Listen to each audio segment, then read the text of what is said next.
with some of the greatest jazz musicians of the time. One of jazz musicians included Thelonious Monk, Chico Hamilton, and Randy Weston. Soon after, in 1963, he joined Miles Davis. So now we've talked about his career. So let's talk about his songs. His songs Carter produced are 1. A Shadow of Your Smile, 2. Third Plane, and 3. Where. A Shadow of Your Smile sounds like this. Third Plane sounds like this. And Where sounds like this. My favorite was definitely A Shadow of Your Smile. The reason for this is because it puts me in a very happy mood. The melody song is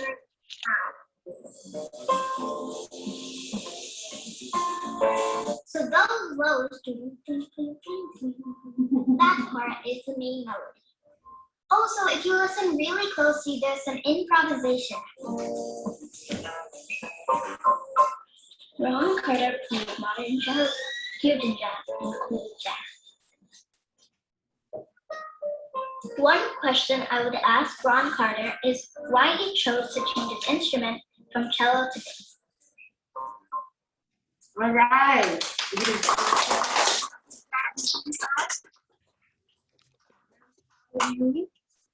All right. So, Dr. Carter. Yes. I don't know if we can see you. Are you there? No. Yes, I am. Shall I turn my video on? Yes. So the kiddies can see you. Okay, here we go. I want to pin him too. There he goes. Hi, Dr. Carter. How are you? We're doing good. We're doing really well. All right, so we have all the kids here who are going to be asking you questions. So I have some basic questions that many of the children ended up asking. Okay. And the questions is, why out of all the genres of music did you choose jazz? I thought that was closest to my heritage. I think that coming up in church, my parents were really religious people, and we attended church every Sunday. Jazz seemed to be a nice religious kind of music to me, and it also seemed like they had the nice sounds of people who were taking chances on music every night. Oh, wow. Okay. And another question that they have is, how did you choose the instrument that you play now? Why did you choose it? Well, originally I was going to be a classical cello player. When I was about 11 years old, the music teacher in my neighborhood school came to the class one morning and had a table laid out in front of the classroom with these various different instruments.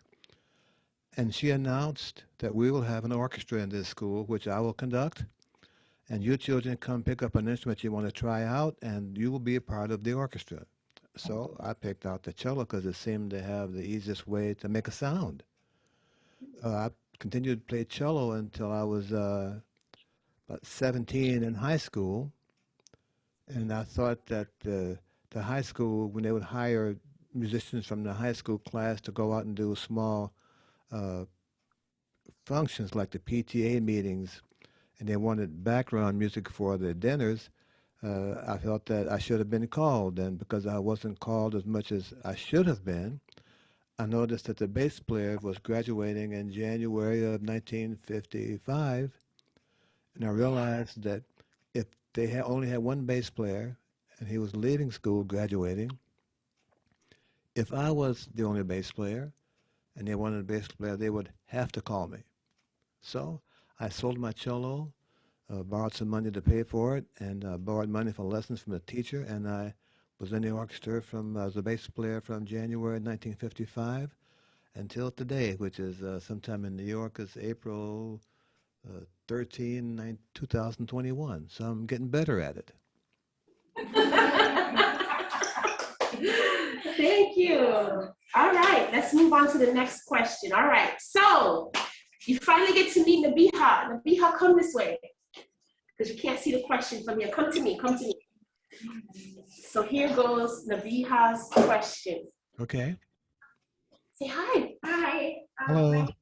And my questions are: why did you change your instrument from cello to bass? And what is your favorite jazz song? Oh, let's see. Let me ask the second question first. I think my favorite jazz song is Little Waltz. I think it's a nice, calming melody that I wrote that started out as a classical exercise, and I decided it was a nice melody to play on string bass.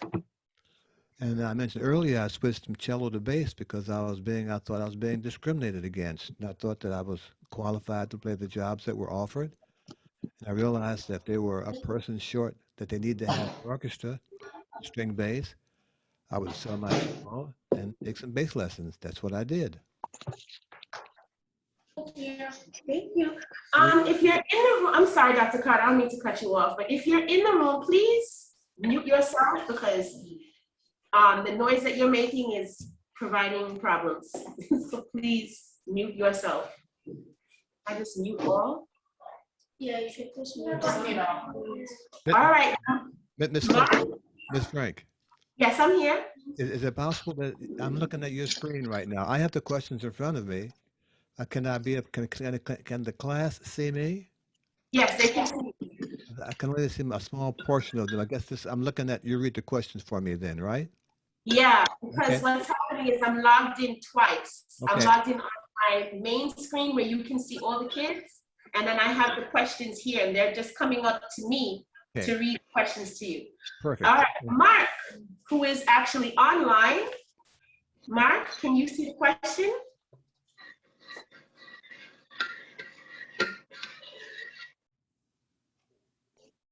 Yeah. Hi, Mark. Go ahead and read the question.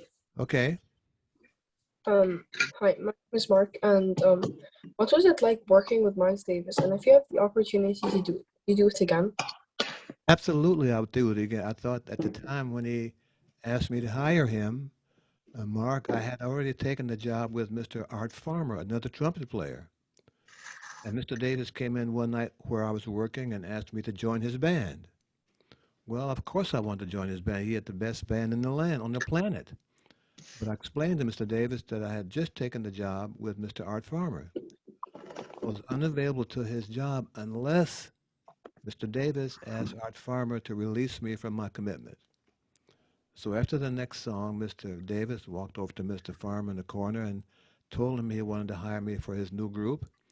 And he'd borrow me from Art Farmer's band for that period. And Mr. Farmer said, thank you Hi, very Rita. much.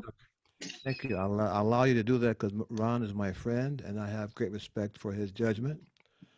So I joined Miles Davis April of 1963. I would do it again. Yes. Great. Thank you, Mark. Thank you, All right. Mike. We have Roberta here. That was actually one of my questions that I had for you, Dr. Carter. Okay, well, I'm glad you answered it. okay, 2 for All 1. right. We have Roberta here from class 5GD who's going to read her question to you. Okay. Hi. I have a question for you. We Okay. watched a you from the 80s playing Old Blues, and I wanted to know if you enjoyed playing that song. I heard many different moves, and I wanted to know your point of view. I think it's a great song to play, and having played it with Miles Davis, who wrote that song, I have a special feeling from that song because we have played that song with him many times. I think it's a nice calm piece. It's got some nice excitement. It allows me the chance to find a different order of notes and a different emotion each time I play it. And I really, really, really enjoy playing that piece. And thanks for asking that question. Thank you, Roberta. Thank you. Who's doing this? All right, we're going to keep going. All right. Manya, come on down. Manya has a very interesting question. How do I get rid of that? Okay. There you go. All right, come on, Manya. Say hi to him. Good morning, Mr. Claire. Good morning. My question to you is, in all the genres of jazz, Why did you choose to play blues the most? No, that's not your question. This is your Oh, yeah. question. Sorry. So basically, I'll just give you a little backdrop. The students in her class recently read Ella, Queen of Jazz, in which they talked about her struggles as a Black woman touring in the United States during her time. Yes. So Manya has a question specifically about something that happened to Ella Fitzgerald. She wants to know if it happened to you too. Okay. So, one time, were you ever called to play in like a club or something, and then they asked you that since you were Black, you weren't allowed to play? Yes, unfortunately, it happened too many times when I would go into a restaurant and I would not get served because they did not serve African Americans, or I would be in the line in a hotel waiting to check in, and the hotel manager would come out to the front of the desk and ask me to step aside because he wanted to see my credit card to make sure that it was my credit card. Yes, that's happened several times to me, and it's quite embarrassing. It's quite unnecessary, and unfortunately, people haven't gotten over the fact that there are Black people in this world who are qualified, for example, to drive a car, or who can afford to go to a nice restaurant. It's unfortunate that they haven't grown up over that racial situation that we find ourselves in as we speak. Uh, all I can do is, for the moment, not lose my temper and be careful where I am, so I know that if I'm walking into a dangerous environment where the hostility toward an African American is pretty obvious, make sure I don't go down that street. Thank you. You're welcome. That was a great question. Let's move on. All right, Jeffrey, come on down. Great question. Jeff's a tall kid. Wow. He might have a job playing bass, right? He's so tall. That's a great start. Go ahead. Hi, my name is Jeffrey, and my question is, what piece of advice would you give to beginner jazz players? I think the first thing you must do, if you really want to play this music, Jeffrey, is to get a teacher who can show you how your instrument works. The second thing you must do is go out and hear as many players who play your instrument and see how they approach the music. And the third thing you have to do is practice every day with some real serious intent.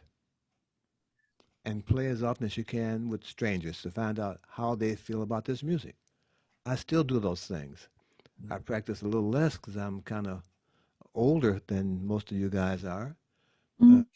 So I practice maybe not as much as I used to practice, but I still get in there and close my door and turn off my television set and tell my wife I'm busy for the next hour, so I get some practice in. But I still do that, and it's very necessary, even at my age and my experience, to practice daily. All right, thank you. Thank you, Jeffrey. Farida?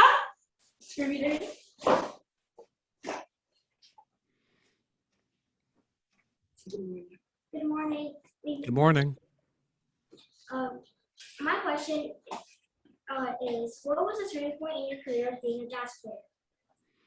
Farida, this is a very personal question, and it brings, when I answer this question, when I am asked this question, it brings some sorrow to my heart. The reason I'm playing jazz today, Farida, is that I wanted to be a classical player since I was 11 years old. And I'm playing classical music until I'm through junior high school and college. I'm in my last year in college at a very famous music school in the States, Eastman School of Music. And the conductor of the orchestra for the week was Leopold Stokowski. He's the various person who made the famous Walt Disney's Fantasia with the cartoons and stuff. He was conducting at the time of the orchestra at the Rochester School where I was playing, and he was the big conductor at the college at a orchestra in Texas. And he talked to me one day saying that I would love to have you in my orchestra. Sorry, Dr. Carter. I'd love to. I'd love to have you in my orchestra, but they are not ready to have African Americans in this orchestra. Well, I mean, I spent my life up to that point trying to be a classical player. And here's this person who was very famous in the classical world explaining to me that no matter how good I played, the people who ran the orchestra where he conducted would not want an African American person playing in that orchestra. Well, I had some friends who were jazz musicians who heard me play at the weekends on weekends where I was working in a house band. They explained to me, look, man, in New York, everybody needs a good bass player, and we think you could go to New York and earn a living. So I graduated June 1959. My wife and I moved to New York the following month, August of 1959, and I'm still working in New York. Thanks for the question. Thanks for the question, Farida. Thank you. You're welcome. All right, let's move on to the next question. Imad from 5ES.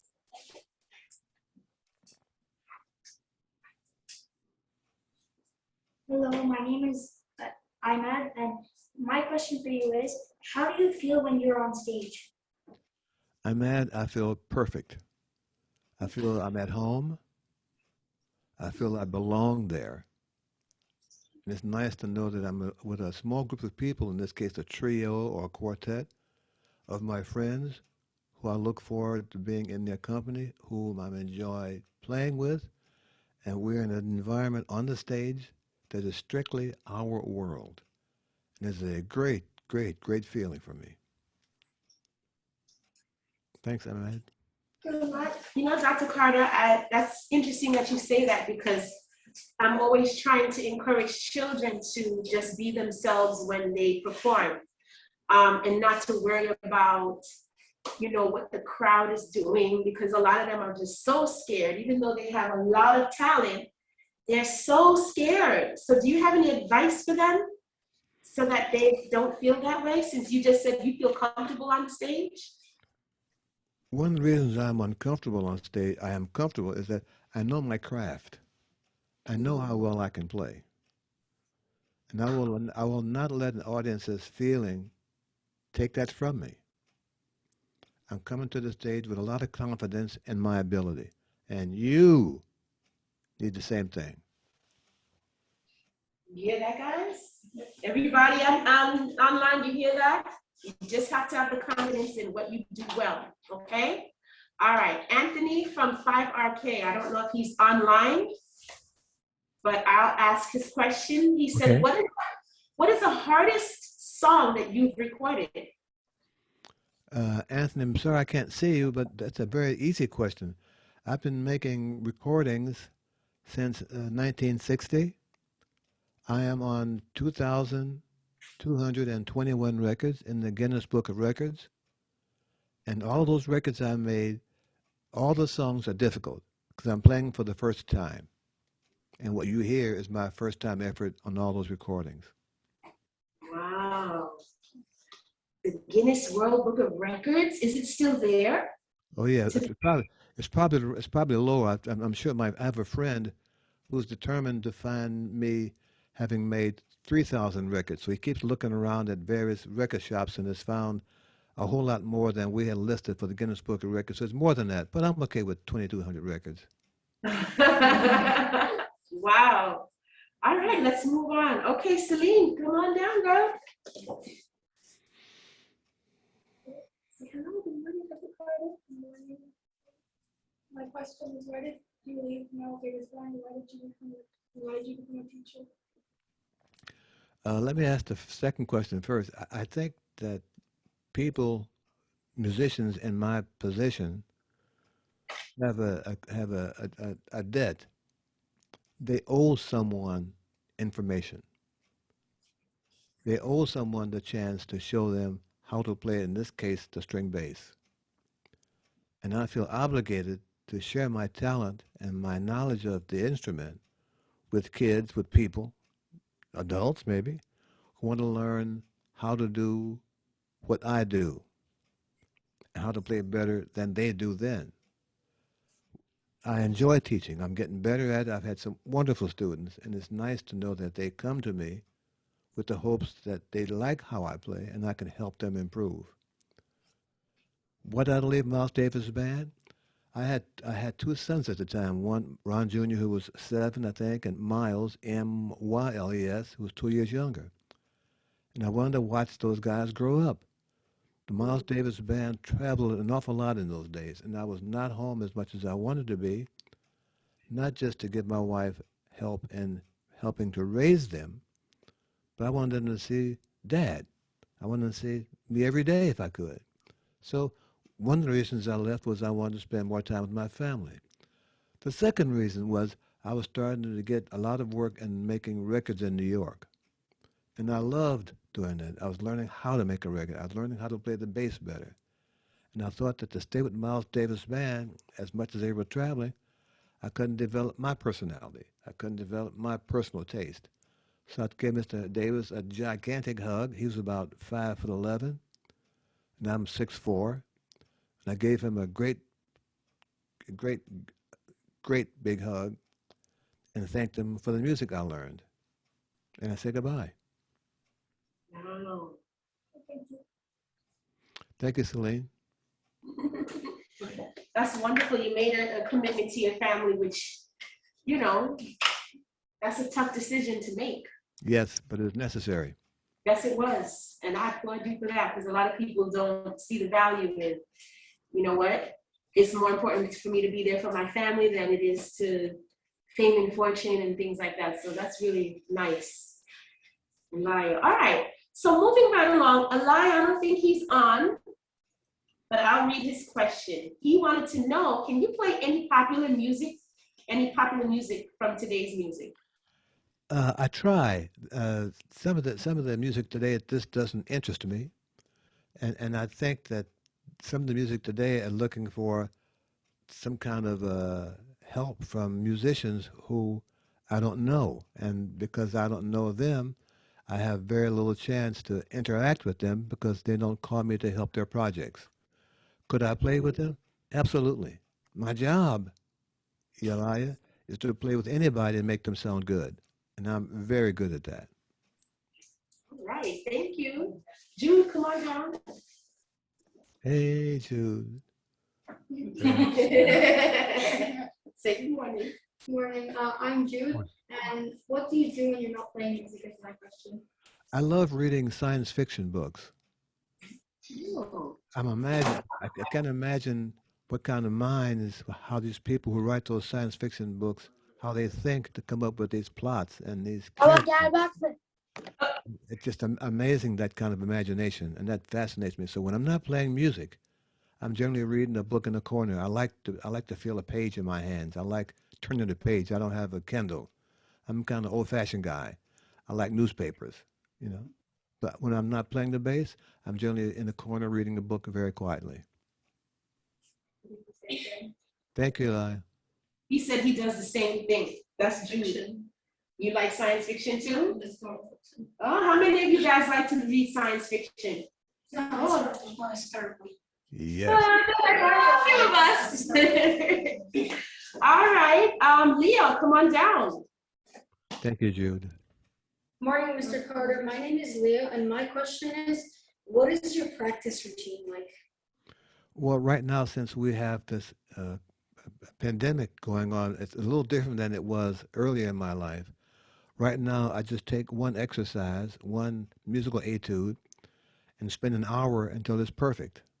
I've been practicing for a long time, as you know. My age is kind of over 18.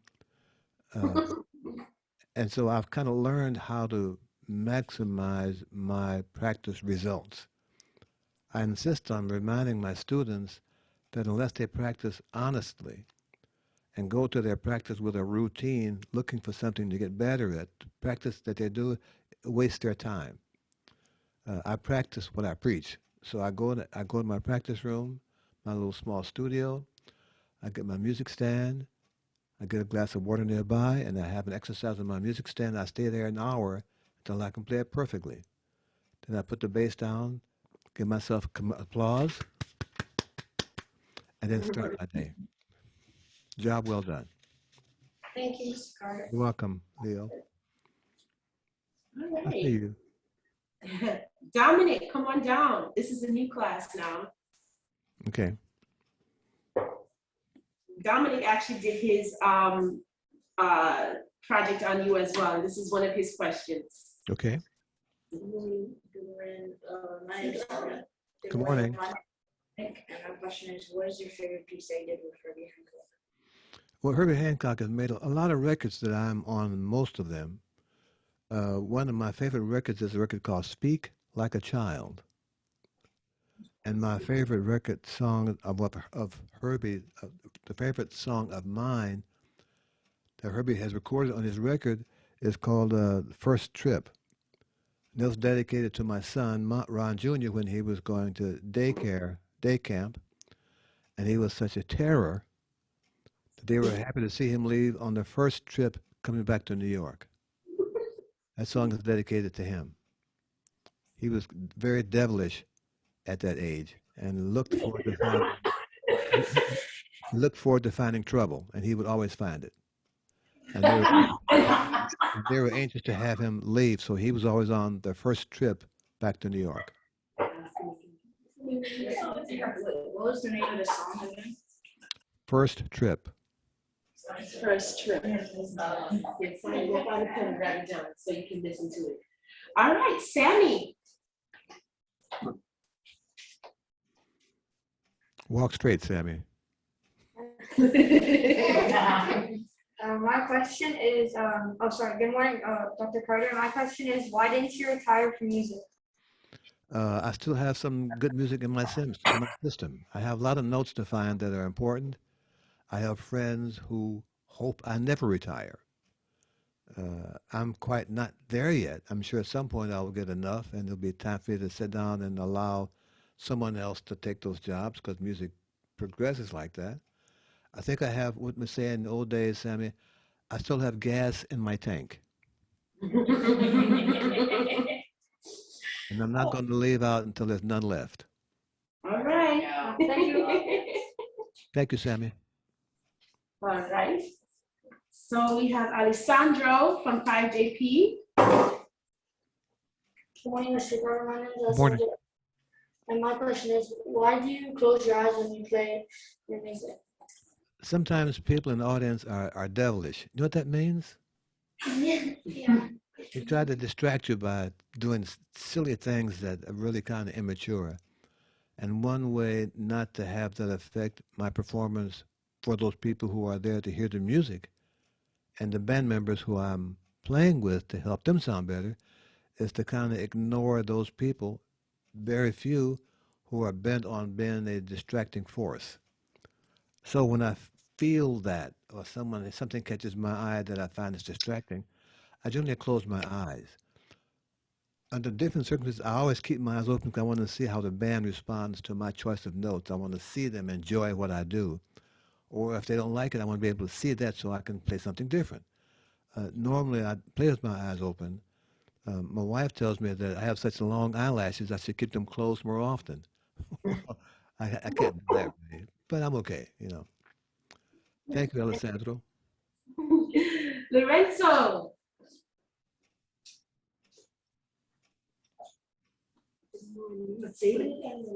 Good morning. Good morning, Lorenzo. Good morning. My name is Lorenzo, and my question is, Okay. if you could play any other instrument, what would you play? If I had another choice, I would play guitar. I think it's acoustic guitar. I think it's a wonderful orchestra sound. And I've always admired guitar players who are just very special with how they know the instrument, how they play songs, how they entertain people just by themselves. And I've always been fascinated by the guitarists I've just not only worked with, but just to see them play. And I like flamenco guitar. Those guys and those players, they just stun me at their skill level and their musicality and their spirit. If I wasn't playing bass, I'd like to play guitar. Thank you. Good morning, Mr. Carter. Good morning. My name is Ali, and my first question is, where did you perform your first gig? And my second question is, what do you think of the music of today? I played my first gig when I was in Detroit in 1870 something. 1870? Yeah, I think that was right. Yeah, 1875 maybe. I was had gone away to college, so I came back to Detroit for the school term. So it'd be 1956. I played my first gig back in Detroit, and I'm still making gigs. As soon as this pandemic, I call intermission, gets over, I'm looking forward to going back to work. What do I think about today's music? I think they're looking for something to do. I think there's not a leader. There's no one with a strong voice that's able to make music do a different direction than as it has been going. So I'm curious to see who that's going to be. And I'm curious to see when it's going to take place. I want to be there so I can hear it. Okay, thank you, Mr. Carter. Thank you, Ali. Sammer? Good morning, Mr. John Carter. You My welcome. name is Summer, and what genre of music do you like to play that you do not play? I don't play much Brazilian music, and I love that stuff. I made several records with Antonio Carlos Jobim, who was very famous. I made records with Louis Bonfá, another famous Brazilian composer. I've recorded with Milton Nascimento. I love that music, but somehow there are no Brazilian bands in New York. And I haven't traveled to South America in the past 3 years, so I missed the opportunity to play with those musicians who are really great players, great musicians, and they're dear friends of mine. I miss them and playing with them with their music. Thank you. You're welcome. All right, Yusef? I think this might be our last question. Is Yusef in the room? He was online, but his name wasn't on the list. So. Oh, all right. So Yusef had asked, why did you switch from cello to jazz double bass? But I believe you might have answered that question already, Yes, I did. beginning. So I have a question for you. I don't know if we have a lot of parents here. We have staff in the room. My question is, what was it like working with a Tribe Called Quest? Like, that's my genre of music from when I was growing up, hip hop, especially that type of hip hop. What was it like working with them, and how did they contact you and get you on your album? Okay, well, I was teaching at school at the time at City College in New York, and Professor Hanning's school, as a matter of fact. And I get home from school one day, and there's a call on my machine from this person called called Q-Tip. I didn't know who that was. So I returned this call, and I said, "Is Ron Carter returning your call? How can I help you?" He said, "Well, Mr. Carter, I'm Q-Tip," and I said, "Okay." And we in my group is called A Tribe Called Quest, and we're going to put together another album, and we wanted you to be a part of it. I said, "Well, I'm busy right now. Let me call you back when I get a moment." I just walked in the door from school. He said, "Okay, call me back." So I hung up and I called my son. I think Miles, as a matter of fact. I said, "Miles, there's this guy who just called me named Q-Tip to make a record with him. What do you think about this guy? I don't know I don't know him or his music." So he says, "Dad, this guy is the bomb." I said, "Well, I don't know. I don't play with bombs, man. It's too dangerous." He said, "Dad, please." Uh, his group is one of the most musical of the hip hop guys. They understand music. They understand chords. If he asks you to, if you ask him again, if he says the job is still open, take it. So I said, "Okay, thanks, Miles. Bye." So I called him back and I explained to him I just talked to my son, who told me that I would learn from you guys, and you guys were the most musical musicians in that hip hop genre. And if you asked me to join them, he must have felt that I could help their project. I said, "Okay." So here I am. So we worked out the fee and the time. And I said, "One more thing, Q-Tip." He said, "Yes, sir." I said, "I'm not used to the language skills that you guys talk that the genre is known for. That's not my style. I don't talk like that. Neither does my age group. I got gray hair and all that stuff, man. You guys talking that? No, I don't do that. So I make a deal with you. If the language starts to go what I call sideways, Hmm. and I'm not happy with it, see that sign on that door? It says EXIT. I will be that sign. He said, no, no, no, we're okay, man. We understand. So I said, okay, I'm telling you, man. If the language gets sideways, I'm packing up and going home. I'm okay with doing that.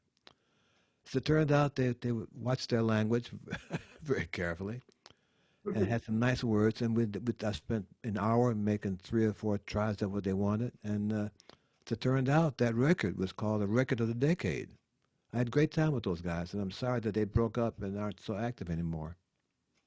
Yeah, one of the lead singers is also passed away. Yeah, But yeah, last year. one of the best groups ever. When I was in high school, I used to have my little cassette player, the Walkman, and I used to play that thing so much that I broke the tape and I had to I had to take the tape out and put it into another tape, unscrew the tape and rework it so that it would work again. That the Low End Theory is one of my absolute favorite albums of all time to this day. I've been playing it for the kids. I play the instrumental version, but they heard it in class because I wanted them to be able to hear that, jazz music influences so many different genres, especially hip hop. Yes, yes. You know? Well, when I talked to Q-Tip again, we're trying to get together and have lunch for the past year, but his schedule is really busy. I'll tell him Yeah. I talked to someone who wasn't living in New York who loved this record. He'll be pleased to know that his music got past the U.S. borders. Yes, yes. All right, Dr. Carter. So the question portion, I don't know if anybody else has any other questions that they'd like to ask, maybe from any of the classrooms. I'm not sure. I mean, they can raise their hand and let me see them. Oh, little Sassy, she has a question. She's from 5KS. Okay. So let me ask her to unmute herself. Hi, Sassy. Well, hi. Good morning, Dr. Carter. Good morning. What was your favorite song that you've ever played? Let's see. Little Waltz. I think it's a nice ballad, a nice lyric, and I think it's a very, depending on the night, it's a very romantic kind of piece. It kind of calms you down, and you see birds flying in the air like this, and all that kind of stuff. You see hearts flying. It's a kind of air to it, and I like playing that sometimes. Thank you. All right. And we have Zachy. Go ahead, Hi, Zachy. Dr. Carter. Hello. My question is, if you were to get a new request to join another band, would you take it? It depends on 2 things. Number 1, how much they traveled, and 2, what kind of music were they playing. I don't Okay. want What kind of music would you prefer them to play? I have no specific favorite. I mentioned in the quality of the music. I want to get better Wow. playing this. I want to get better playing the bass, and to make that happen, I need guys who play it better than I do. So if this band is better than me, I'm interested to join them if they aren't traveling a whole lot. I don't want to do that anymore. Thank you. You're welcome. All right, we have Yara from 5JP. Let me ask her to unmute herself. Good morning, Dr. Carter. Good morning. My question is there a difference in how bass and cello make you feel? Oh, absolutely. Absolutely. The bass takes charge of everything. A cello is more of a melody instrument that's depending on other people to make it sound good. As a bass player, that's my job to make everybody sound good. And I'm getting better every day at that. And what's different? How does the cello make you feel, and how does the bass make you feel? A cello is a more romantic instrument. It makes you, it kind of pulls on your heartstrings. You know that expression? Yeah. The bass is kind of like a very strong man who pulls the orchestra along with him. If you can imagine putting the guys in putting the band in a wheelbarrow. You know what a wheelbarrow is? Yeah. And me pulling them along in a wheelbarrow to go my direction. That's what I do every night with with those guys. Sometimes against their will, but since I'm paying the check, I kind of have a head start, and that's my job as a bass player. I tell them that every morning on the bandstand when you go to work tonight, band is theory lesson time. And that lets them know that Mr. Carter is hearing some different kind of harmony now, and we better be alert or we're going to get fired. Yeah. Okay, thank you. You're That welcome. was great. Yeah, thank you. You're welcome. All right, we have a question from a teacher, Miss Mama. Hello. Okay, so. We're on mute. Okay, go ahead. Okay, It's actually from one of the kids, Miss Frank. Good morning, Dr. Carter. Oh, Yeah. okay. Okay, so there's two questions from two classmates. It's me, Darren, and then Kyle. So Okay. I have a question, Mr. Carter. So out of all your songs, which one did you have the most fun making? I didn't hear the question. Say it again, please. Out of all your songs, which song did you have the most fun making? All of them, because they were all going to school free for me. They're all lessons for me. I learned something every record I make. I have a free lesson from those musicians. So I have no favorites. I love them all. Also, did you ever as you said, when you didn't like the words of Q-Tip, you said, I'm gonna leave. If you guys don't change words, at least that's what I understood. Did you ever leave a record? Did I ever walk out on a recording session? Yeah, I think Yes. No. based on the No, I don't do that. I'm an adult. Unless the environment gets so outrageous, and the conversation and the behavior of the musicians gets so beyond my tolerant level, I don't have any reason to walk out. I'm a professional. However, I've let it be known that I have a short patience for a behavior that I don't care to be a part of. And I think those individuals who are known to have this outrageous behavior, since I'm the only bass player on this recording session, they cannot afford to lose me. They cannot afford not to have me walk out. So they're more inclined to be on their best behavior and not need to have me say goodbye to follow that sign that says EXIT because of their behavior. But so far, I've never had to walk out on a date that got beyond my control or my moral values.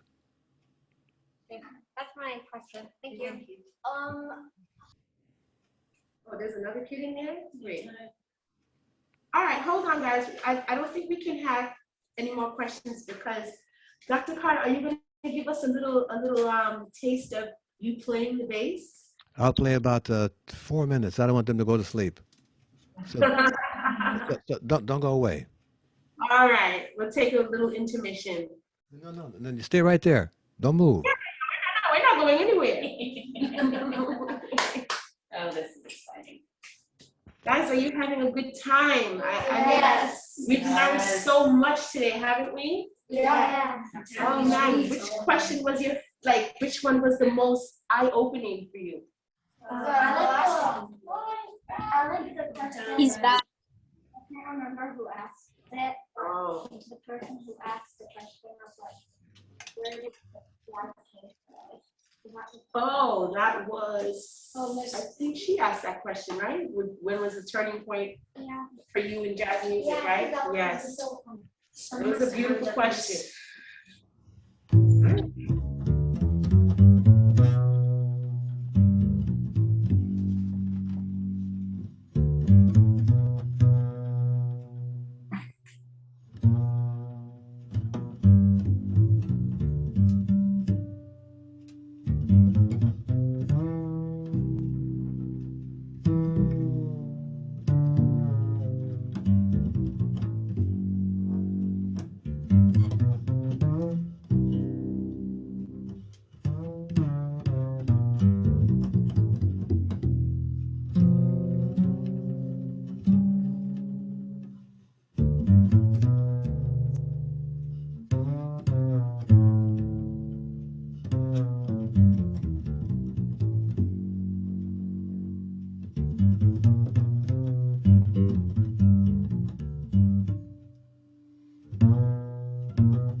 That's it. You recognize the tune. You played "You Are My Sunshine," and I think you played Yes. Mickey Mouse. You played a little Mickey Mouse too, didn't you? Yes, that's for the kids in there. Yes. I see that. Thank you. They absolutely enjoyed it. I didn't get a chance to share the picture that you sent me this morning with the award. Maybe you could talk a little bit about what that award was about. I'll do my best to send them a picture. Okay. Louis Armstrong was one of the inventors of jazz. And there's a Louis Armstrong Academy where they give awards to people who they think are very important in the jazz industry. The award I got was for excellence in playing and teaching jazz. It's a very big time award. I'm not sure a better phrase. It's a very memorable award for me to receive, and I've thanked them many times for thinking of me as something other than a bass player. I thanked them again, and yesterday they presented the mail. Yesterday came to present me with this wonderful plaque that I was able to show Miss Frank, and hopefully she will have a chance to share it with you. It goes in my room with the two others that I have. Or three, how many is it? Four, I forgot how many. Five. Wow. 6, 7, I don't know. I'm pretty sure you have a whole room full of awards. 8, 9, 10, Which 12, one is 14. Dr. Carter has a sense of humor, as you can see. Dr. Carter, which one was your most cherished award that you've received? We know you've received Grammys before. Oh, which one is your most revered award?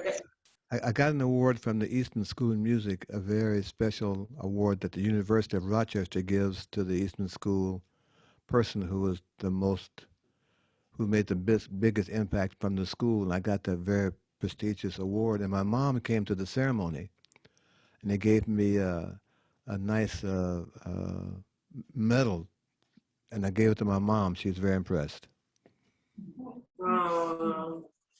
That's really nice. All right.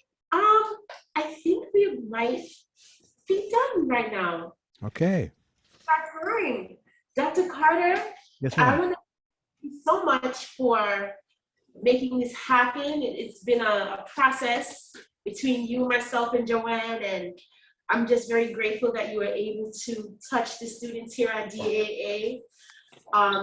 They're very excited. They're so happy. Tell them how happy you are. Just give them a round of applause. I'm happy.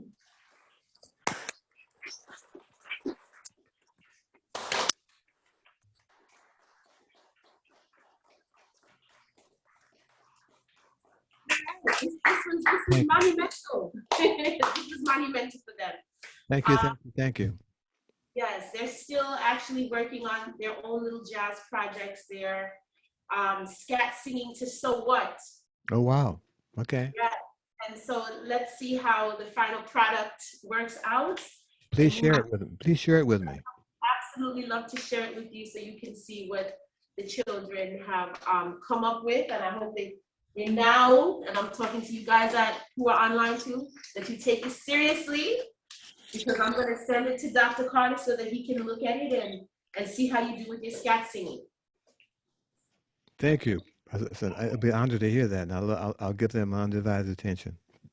Thank you so much. Thank you so much, Dr. Carter. Ms. Frank, I have a project for you that I'll email you when we finish our conversation so you can give me a hand. Okay. Well, I sing, Dr. Carter, so I'm ready for whatever you have for me.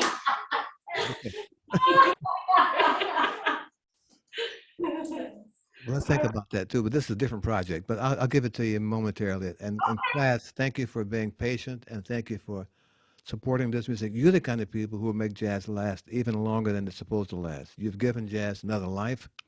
You've given jazz another level of interest. And speaking for the jazz community, as I think I do sometimes, I thank you on their behalf for your interest and love of this music we call jazz. Thank you, thank you, thank you. Dr. Carter, thank you so much. Bye. Bye. Bye.